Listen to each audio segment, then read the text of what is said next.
Hi friends, last ಕ್ಲಾಸಲ್ಲಿ ನಾವು ರೆಫರೆನ್ಸಲ್ಲಿ table of ಕಂಟೆಂಟ್ನ ಹೇಗೆ ಅಪ್ಲೈ ಮಾಡೋದು ಅನ್ನೋದನ್ನು ನೋಡಿದ್ವಿ.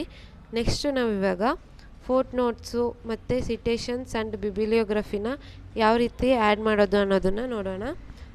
ಇನ್ಸರ್ಟ್ ಫೋಟ್ ನೋಟ್ ಅಂದರೆ ಏನು ಗೊತ್ತಾ? ಇವಾಗ ಯಾವುದಾದ್ರೂ ಒಂದು ಡಾಕ್ಯುಮೆಂಟ್ ಕ್ರಿಯೇಟ್ ಮಾಡಿರ್ತೀವಿ, ಆ ಪೇಜ್ ಕೆಳಗಡೆ ನಾವು ಶಾರ್ಟಾಗಿ ನೋಟ್ಸ್ನ ಕ್ರಿಯೇಟ್ ಮಾಡೋದನ್ನು ಫೋಟ್ ನೋಟ್ ಅಂತ ಕರಿತೀವಿ. ಫಾರ್ ಎಕ್ಸಾಂಪಲ್, ಈ ಪೇಜಿಗೆ ಶಾರ್ಟ್ ನೋಟ್ನ ಅಪ್ಲೈ ಮಾಡಬೇಕು ಅಂದರೆ ನಾವು ಈ ಫೋಟ್ ನೋಟ್ನ ಯೂಸ್ ಮಾಡ್ತೀವಿ.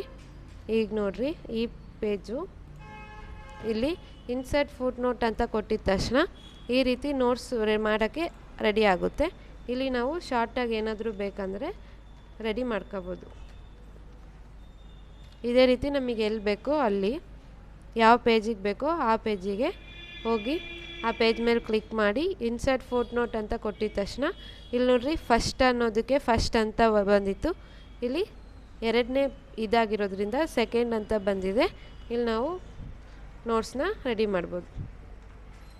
ಇದೇ ರೀತಿ ಇವಾಗ ಪೇಜಿಗೆ ಅಪ್ಲೈ ಮಾಡಿದ್ವಿ. ಈಗ ನಾವು ಫುಲ್ಲು ಅಂದರೆ ಒಂದು ನೋಟ್ಸು ಒಂದು 20 ಪೇಜಸ್ ನೋಟ್ಸ್ ಇದೆ ಅಂದರೆ ಅದು ಫುಲ್ ಕವರ್ ಆದಮೇಲೆ ಲಾಸ್ಟಿಗೆ ನಾವು ಒಂದು ಶಾರ್ಟ್ ನೋಟ್ನ ಅಪ್ಲೈ ಮಾಡಬೇಕು ಅಂದರೆ ಜಸ್ಟ್ ಇನ್ಸರ್ಟ್ ಎಂಡ್ ನೋಟ್ ಅಂತ ಇದೆಯಲ್ಲ, ಇದ್ರ ಮೇಲೆ ಕ್ಲಿಕ್ ಮಾಡಿದ ತಕ್ಷಣ ಫುಲ್ ಡಾಕ್ಯುಮೆಂಟ್ ಲಾಸ್ಟಿಗೆ ಹೋಗುತ್ತೆ. ಇಲ್ಲಿ ನಾವು ಶಾರ್ಟ್ ನೋಟ್ಸ್ ಥರ ರೆಡಿ ಮಾಡ್ಬೋದು, ಆ ನೋಟ್ಸ್ ರಿಲೇಟೆಡ್ಡು. ಈ ರೀತಿ ನಾವು ಫುಟ್ ನೋಟ್ನ ಅಪ್ಲೈ ಮಾಡ್ತೀವಿ. ಅದೇ ರೀತಿ ಇಲ್ಲಿ ಸಿಟೇಷನ್ ಆ್ಯಂಡ್ ಬಿಬಿಲಿಯೋಗ್ರಫಿ ಅಂತ ಇದೆ. ಸಿಟೇಷನ್ಸ್ ಮತ್ತು ಬಿಬಿಲಿಯೋಗ್ರಫಿ ಅಂದರೆ ಇವಾಗ ಯಾವುದಾದ್ರೂ ಒಂದು ಲೈನ್ ಆಗಿರ್ಬೋದು ಅಥವಾ ಒಂದು ಪ್ಯಾರಾಗ್ರಾಫ್ನ ಬೇರೆ ಒಂದು ಆಥರ್ ಬರೆದಿರೋ ಬುಕ್ಸಿಂದನೋ ಅಥವಾ ಬೇರೆ ನೋಟ್ಸಿಂದ ಏನಾದರೂ ನಾವು ಕಾಪಿ ಮಾಡಿದರೆ ಅದಕ್ಕೆ ನಾವು ಸಿಟೇಷನ್ಸ್ನ ಅಪ್ಲೈ ಮಾಡ್ತೀವಿ.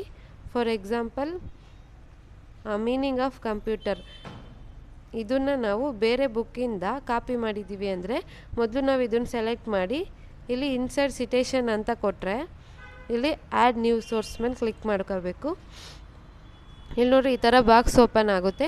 ಇಲ್ಲಿ ಟೈಪ್ ಆಫ್ ಸೋರ್ಸು ಬುಕ್ಕೆ, ನೆಕ್ಸ್ಟು ಆಥರು, ನಾವು ಯಾವ ಆಥರ್ ಬರೆದಿರೋ ಬುಕ್ಕಿಂದ ಆ ಲೈನ್ನ ಕಾಪಿ ಮಾಡಿದ್ದೀವಿ ಅಂತ ಆ ಆಥರ್ ನೇಮ್ನ ಹಾಕ್ತೀವಿ. ನೆಕ್ಸ್ಟ್ ಅದಾದಮೇಲೆ ಟೈಟಲ್ಲು, ಯಾವ ಬುಕ್ಕಿಂದ ಅಂತ, ನೆಕ್ಸ್ಟು ಇಯರು, ಯಾವ ಇಯರಲ್ಲಿ ಪಬ್ಲಿಷ್ ಆಯಿತು ಅಂತ, ನೆಕ್ಸ್ಟು ಸಿಟಿ, ಯಾವ ಸಿಟಿಯಲ್ಲಿ ಅದನ್ನು ಪಬ್ಲಿಷ್ ಮಾಡಿದರು, ನೆಕ್ಸ್ಟ್ ಅದಾದಮೇಲೆ ಯಾರು ಮಾಡಿದರು, ಇದನ್ನೆಲ್ಲ ಫಿಲಪ್ ಮಾಡಬೇಕು. ಫಿಲಪ್ ಮಾಡಿ ಓಕೆ ಕೊಟ್ಟರೆ ಇಲ್ಲಿ ನೋಡಿರಿ, ಆ ಪ್ಯಾರಾಗ್ರಾಫ್ ಹೋಯ್ತು, ಅಲ್ಲಿ ಅವ್ರ ಆಥರ್ ನೇಮು ಮತ್ತು ಯಾವ ಇಯರಲ್ಲಿ ಪಬ್ಲಿಷ್ ಆಯಿತು ಅನ್ನೋದು ಬಂತು. ಅದೇ ರೀತಿ ನಮಗೆ ಎಲ್ಲಿ ಬೇಕೋ ಅಲ್ಲಿ ಆ ಥರ ನಾವು ಸಿಟೇಷನ್ಸ್ನ ಆ್ಯಡ್ ಮಾಡ್ಕೋಬೋದು. ಫಾರ್ ಎಕ್ಸಾಂಪಲ್, ಇಲ್ಲಿ ಸ್ಪೀಕರು, ಇದಕ್ಕೂ ನಾವು ಹಂಗೆ ಮಾಡಬೇಕು ಅಂದರೆ ಫಸ್ಟ್ ಇದನ್ನು ಸೆಲೆಕ್ಟ್ ಮಾಡ್ತೀವಿ. ಅದಾದಮೇಲೆ ಇನ್ಸರ್ಟ್ ಸಿಟೇಷನ್ನು, ಇಲ್ಲಿ ಆ್ಯಡ್ ನ್ಯೂ ಸೋರ್ಸು, ಇಲ್ಲಿ ಬುಕ್ಕು, ಆಥರ್ ನೇಮ್ ಕೊಡ್ತೀವಿ.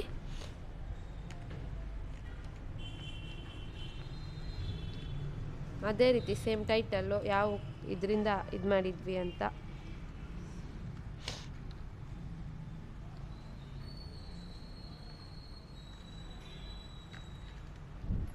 ನೆಕ್ಸ್ಟು ಯಾವ ಇಯರು,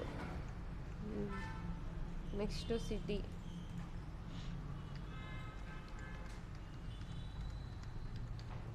ನೆಕ್ಸ್ಟು ಪಬ್ಲಿಷರ್, ಯಾರು ಮಾಡ್ತಿದ್ದಾರೆ ಅಂತ. ಈ ರೀತಿ ನಮಗೆ ಏನೇನು ಬೇಕೋ ಇನ್ಫಾರ್ಮೇಷನ್ನ ಫಿಲಪ್ ಮಾಡಿ ಓಕೆ ಅಂತ ಕೊಟ್ಟರೆ ನೋಡಿರಿ, ಸ್ಪೀಕರ್ ಅನ್ನೋ ಜಾಗದಲ್ಲಿ ವಿನಾಯಕ ಅನ್ನೋರು 1445 ಪಬ್ಲಿಷ್ ಮಾಡಿದ್ದಾರೆ.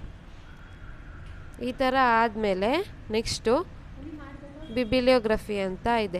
ಬಿಬಿಲಿಯೋಗ್ರಫಿ ಅಂದರೆ ಏನು ಗೊತ್ತಾ? ಇವಾಗ ನಾವು ಸಿಟೇಷನ್ಸ್ನ ಆ್ಯಡ್ ಮಾಡಿದ್ವಲ್ಲ, ಅದನ್ನೆಲ್ಲ ನಾವು ಮೇನ್ ಪೇಜು ಅಂದರೆ ಟೇಬಲ್ ಆಫ್ ಕಂಟೆಂಟಲ್ಲೇ ಆ್ಯಡ್ ಮಾಡಬೇಕು ಅಂದರೆ ಬಿಬಿಲಿಯೋಗ್ರಫಿ ಮೇಲೆ ಕ್ಲಿಕ್ ಮಾಡಿದ ತಕ್ಷಣ ಅದು ಆ್ಯಡ್ ಆಗುತ್ತೆ. ಹೆಂಗೆ ಅಂದರೆ, ಇವಾಗ ಟೇಬಲ್ ಆಫ್ ಕಂಟೆಂಟ್ ಫಸ್ಟ್ ಪೇಜಿಗೆ ಬಂದು ಕ್ಲಿಕ್ ಮಾಡ್ಕೊತೀವಿ. ನೆಕ್ಸ್ಟು ಬಿಬಿಲಿಯೋಗ್ರಫಿ, ಅದ್ರ ಮೇಲೆ ಕ್ಲಿಕ್ ಮಾಡಿದ ತಕ್ಷಣ ಈ ಥರ ಡಿಸೈನ್ಸ್ ಓಪನ್ ಆಗುತ್ತೆ. ಯಾವುದಾದ್ರೂ ಒಂದ್ರ ಮೇಲೆ ಕ್ಲಿಕ್ ಮಾಡ್ತೀವಿ. ನೋಡಿರಿ, ಗಜೇಂದ್ರ ಅನ್ನೋರು ಒಬ್ರದ್ದು ಮಾಡಿದ್ವಿ, ವಿನಾಯಕ ಅನ್ನೋರ್ದು ಒಬ್ರದ್ದು ಮಾಡಿದ್ವಿ.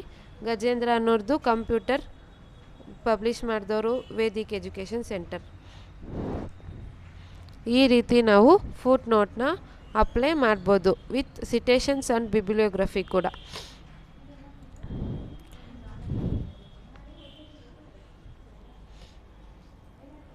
ನೆಕ್ಸ್ಟ್ ಕ್ಲಾಸಲ್ಲಿ ನಾವು insert captions, mark entry, mark ಸಿಟೇಷನ್ಸ್ನ ಹೇಗೆ ಮಾಡೋದು ಅನ್ನೋದನ್ನು ನೋಡೋಣ. Thank you. ನಾವು ಮಾಡಿರೋ ಈ ವಿಡಿಯೋ ನಿಮಗೆ ಇಷ್ಟ ಆಯಿತು ಅಂದರೆ ಲೈಕ್ ಮಾಡಿ, ಶೇರ್ ಮಾಡಿ, ಹಾಗೆ ಕಮೆಂಟ್ ಮಾಡಿ. ಈ ಚಾನೆಲ್ನ ಸಬ್ಸ್ಕ್ರೈಬ್ ಮಾಡ್ಕೊಳ್ಳಿ, ಹಾಗೆ ಬೆಲ್ ಐಕಾನ್ ಮೇಲೆ ಕ್ಲಿಕ್ ಮಾಡೋದನ್ನ ಮರಿಬೇಡಿ.